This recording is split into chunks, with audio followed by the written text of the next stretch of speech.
Hello everyone, कैसे हैं आप सब। तो आज की क्लास में लेथ एक्सेसरीज पढ़ने जा रहे हैं। इससे पिछली क्लास में आपने कटिंग पैरामीटर ऑफ लेथ और स्पेसिफिकेशन ऑफ लेथ पढ़ा था।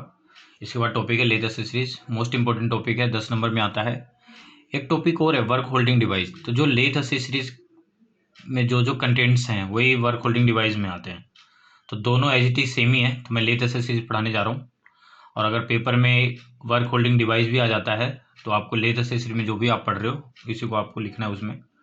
तो स्टार्ट करता हूँ। लेथ एक्सेसरी का मतलब है कि जब लेथ पे जो ऑपरेशन हो रहा हो तो उस ऑपरेशन के टाइम या जो उसकी एफिशिएंसी है मशीन की उसको इम्प्रूव करे या इम्प्रूव करने में हेल्प करे, तो उसे हम लेथ एक्सेसरी बोलते हैं। तो इसमें मैं इसकी डेफिनेशन लिखने जा रहा हूँ। The device which improve efficiency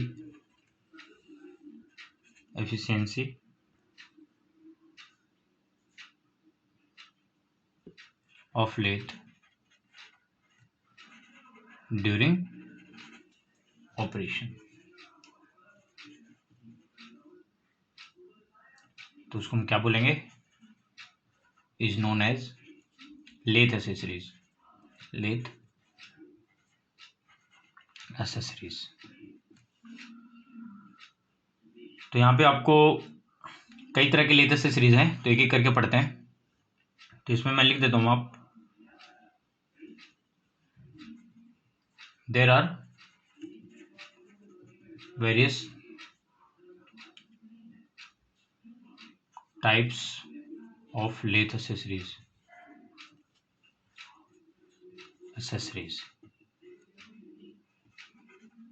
which are explained follow, ये लिख दीजिए। तो पहला है आपका सेंटर। सेंटर्स। तो सेंटर का मतलब नाम से ही पता चल रहा है। सेंटर है, दो तरह का होता है, लाइव सेंटर, डेड सेंटर, और उन्हीं के बीच में वर्कपीस होता है। ठीक है। तो उन दोनों के बीच में वर्कपीस हेल्ड होता है, और जो सेंटर जो बना होना चाहिए हार्ड मटेरियल का बना होना चाहिए। क्यों बना होना चाहिए? क्योंकि जब दोनों सेंटर के बीच में हेल्ड होगा, जब कटिंग ऑपरेशन हो रही होंगी तो काफ़ी ज़्यादा थ्रस्ट वहाँ पे प्रोड्यूस होता है, तो उनको सह ले। ठीक है। तो आपको बस सेंटर में यही बताना है कि सेंटर जो होता है वो दो तरह के होते हैं, लाइव सेंटर और डेड सेंटर, और वर्क जो होता है इन्हीं के बीच में होता है। प्लस में वो हार्ड मटेरियल का बना होता है ताकि वो थ्रस्ट को सह सके। तो इसमें स्टार्ट करता हूं मैं। Work is held between two centre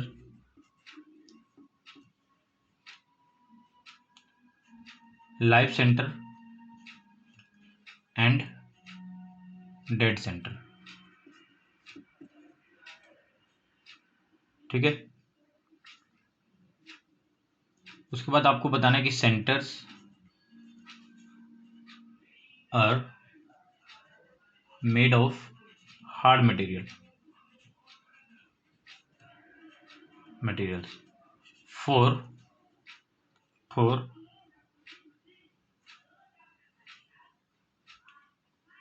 takes up thrust. जो भी थ्रस्ट मेटल कटिंग के टाइम में प्रोड्यूस हो रही है उसको वो सह लेता है। टेक्स लिख सकते हैं, टेक्स अप या बी द स्टैंड भी लिख सकते हैं यहाँ पे। ठीक है। तो टेक्स अप लिख दिया, टेक्स अप थ्रस्ट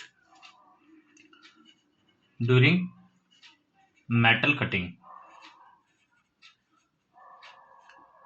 ये भी कई तरह का होता है, ये जो सेंटर हैं कई तरह के बने होते हैं। तो मैं आपको एक के बारे में बता देता हूँ, जैसे कि एक मैं बता देता हूँ इसी में ही, ऑर्डिनरी सेंटर का जो यूज है वो जनरल पर्पज के लिए यूज किया जाता है, ऑर्डिनरी सेंटर। तो ऑर्डिनरी सेंटर को देख लीजिए। ऑर्डिनरी सेंटर में अगर स्केच की बात करें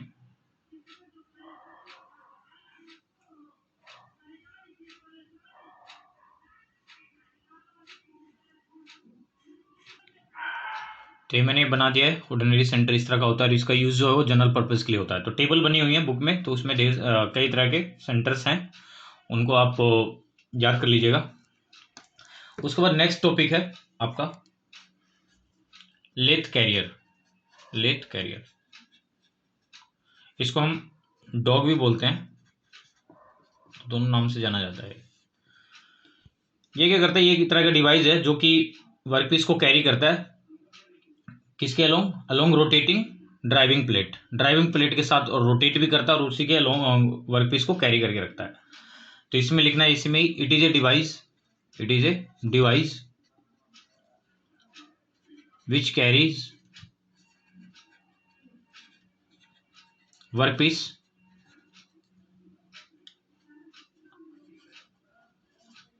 along with rotating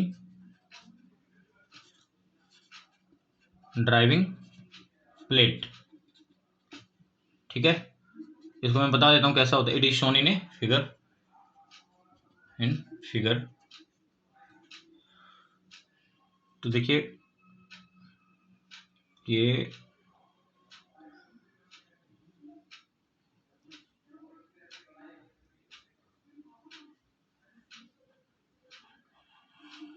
कुछ इस तरह का बना होता है, बीच में भी मैं इसकी यस, यहाँ पे ये वर्कपीस हो गया और ये ड्राइविंग प्लेट के साथ ही रोटेट करता है। इसमें अगर देखा जाए तो इसमें यहाँ पे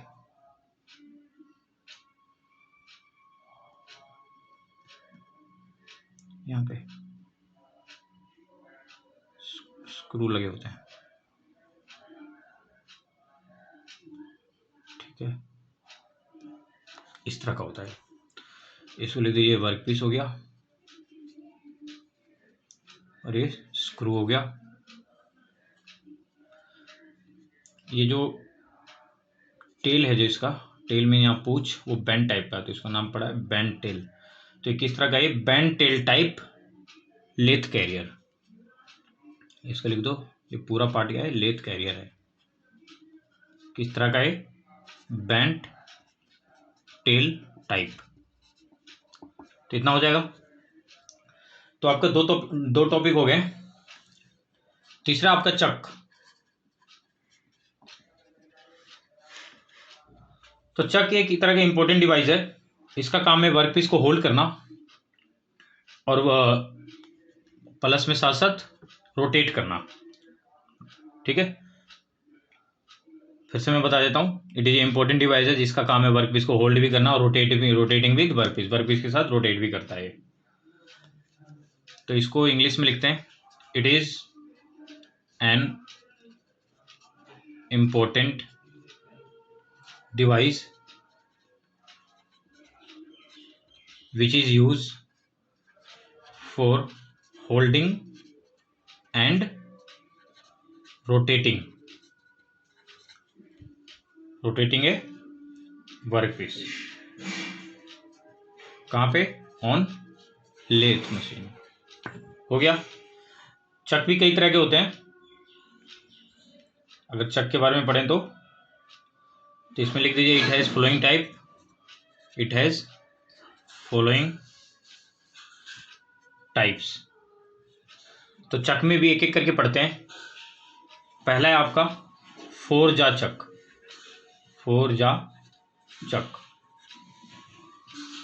तो फोर जा चक में होता क्या है, इसमें चार जा होते हैं और चारों जा जो हैं वो इंडिपेंडेंट होता है। ये नहीं है कि एक को आप खोल रहे हो तो चारों तीनों जो बच्चे बाकी के तीनों खुलने लग जाएंगे, नहीं, सब अलग अलग, सबकी जो मूवमेंट होती है वो इंडिपेंडेंट होता है ऑल जा को। ठीक है, और इसका जो यूज किया जाता है वो स्क्वायर, त्रय, राउंड और इरेगुलर वर्कपीस को होल्ड करने के काम आता है। तो इसी को इंग्लिश में लिखते हैं, इट कंसिस्ट ऑफ फोर जा। इतना हो गया। फिर इसके बाद मैंने बताया कि सब जा जो हैं उनके जो मूवमेंट है वो इंडिपेंडेंट है। तो इसमें लिखे ऑल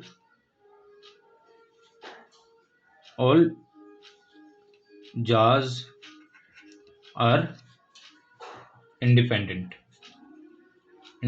होते हैं। ठीक है, ऑल जार्स आर इंडिपेंडेंट। और इसका जो यूज कहाँ किया जाता है, अभी मैंने पता, it is use for holding, किस तरह के, एक तो स्क्वायर, दूसरा राउंड, और तीसरा है, इसमें लिख लीजिए, इरेगुलर वर्क पीस। ठीक है, इतना हो गया। उसके बाद आपको लिखना है इस ऑन इन्हें फिगर में दिखाया हुआ है। तो इसका ड्राइंग देखिए, फोरजा का मतलब है, पहले तो मैं एक सेंटर में होल बना देता हूं, उसके बाद है आपका ये इस तरह का 1, उसके नीचे 3 और ये 4। इनमें क्या करना है आपको, इस तरह का एक सर्कल बना देना है,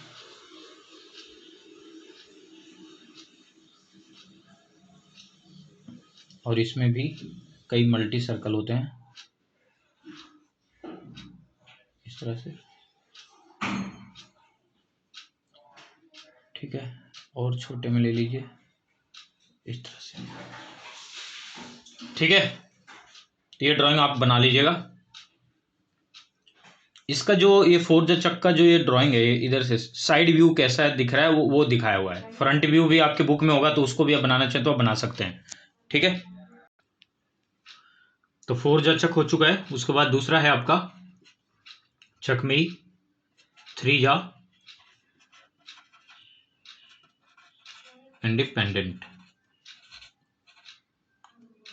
सॉरी 3 यूनिवर्सल चक, यूनिवर्सल चक। क्योंकि इंडिपेंडेंट की बात करते हैं तो वो फोरजा के जितने भी जो हैं वो सारे इंडिपेंडेंट होते हैं, तो उसका नाम है वो फोरजा इंडिपेंडेंट चक, या फोरजा चक भी बोलते हैं। 3 यूनिवर्सल चक, तो इसमें पढ़ते हैं, इसमें 3 होगा, 3 होता है। और इसमें जो तीनों के तीनों जो जॉ हैं, एक को भी आप मूव करोगे तो सारे इक्वल अमाउंट ऑफ प्रेशर पे मूवमेंट होंगे या स्लाइड होंगे। ठीक है, तो इसमें आप ये भी बता सकते हैं कि movement of all 3 are equal. और इसका जो यूज किया जाता है वो राउंड ट्रैक और हेक्सागोनल वर्कपीस को होल्ड करने के लिए किया जाता है। और इसको हम सेल्फ सेंटरिंग चक भी बोलते हैं, तो इसी को इंग्लिश में लिखते हैं, it is also called self centring चक।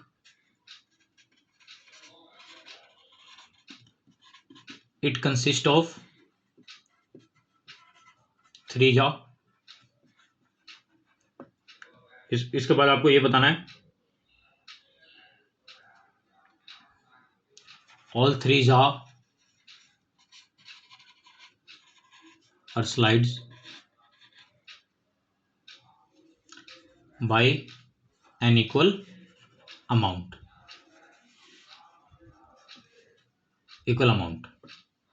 इतना हो गया। उसके बाद आपको बताना है, it is use for holding round and hexagonal workpiece. It is shown in a figure. फिर देखिए, बीच में आपका सेंटर इस तरह का होता है।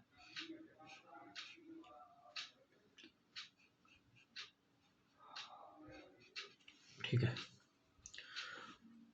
इसके बाद जो जग है वो चक है, वो कॉम्बिनेशन चक है।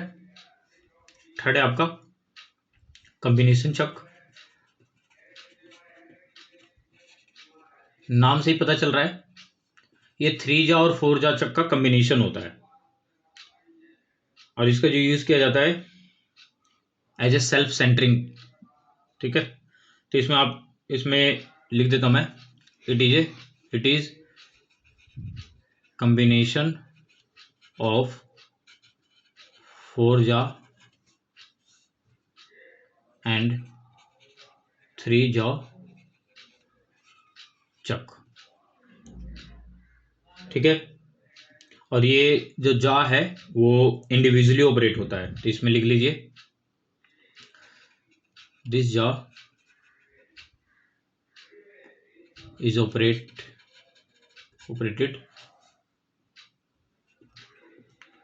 इंडिविजुअली। हो गया। उसके बाद आपका चौथा है मैग्नेटिक चक।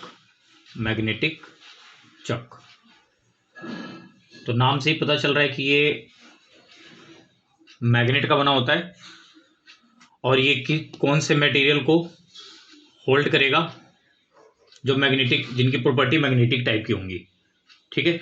जैसे आयरन हो गया, तो उन तरह के, और किस तरह के थीन वर्क पीस होते हैं, वो वेरी थीन वर्क पीस होते हैं, उनको वो होल्ड करता है। और वो कैसे, मैग्नेटिक इन नेचर हो, जो मटेरियल मैग्नेटिक इन नेचर हो और थीन हो, उसको जो होल्ड करना हो तो मैग्नेटिक चक की जरूरत पड़ती है। तो इसमें लिखते हैं दिस चक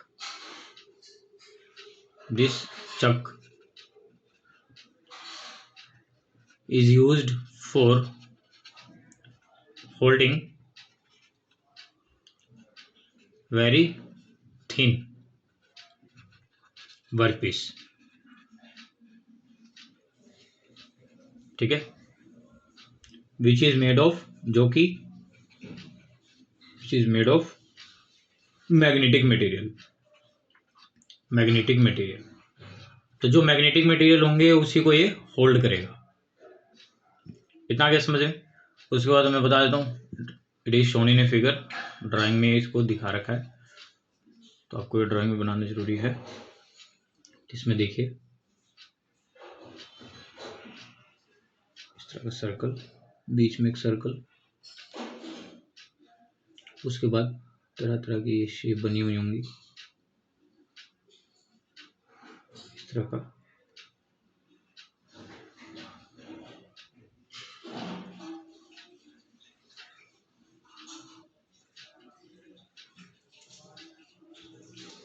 तो इस तरह का ये बीच बीच में ये जो हैं ये मैग्नेट्स हैं, मैग्नेट्स, और ये पूरी क्या है, चक बॉडी है, चक बॉडी। तो ये आपका चक भी हो चुका है। कितने पढ़े चक के, आपने चार टाइप्स पढ़ लिए, चार तरह का ही होता है। उसके बाद जो अगला है फोर्थ है, इनकी मैं अगला आपको, ये तो आपने थर्ड पढ़ा, ये इतना हो गया। उसके बाद आपका फोर्थ, जैसे आपने सेंटर पढ़ लिया, लेथ डॉग पढ़ लिया, उसके बाद चक पढ़ा, फोर्थ है आपका कलेट्स।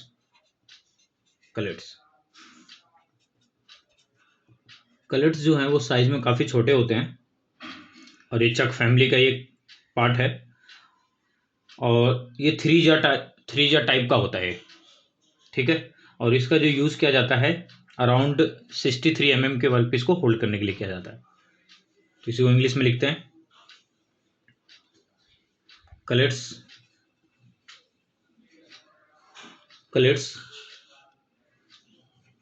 Are of chuck family.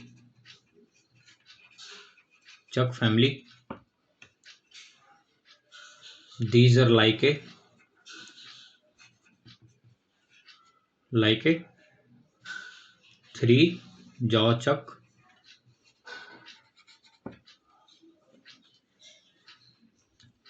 उसके बाद लिखना है it is use for holding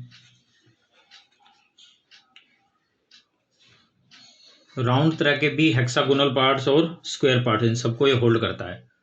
holding round square and hexagonal parts, और साइज भी बता दीजिए अप टू 63 mm। इतना हो गया। उसके बाद इसको ड्राइंग दिखाना है आपको, it is shown in a figure. तो मैं आपको एक ड्राइंग बना के दिखा देता हूँ। तो ये आपका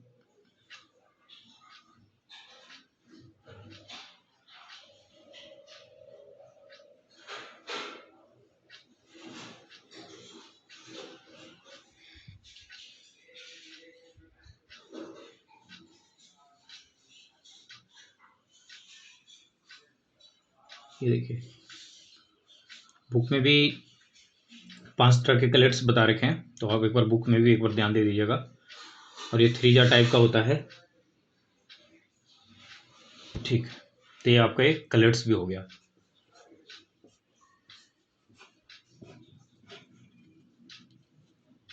ठीक है।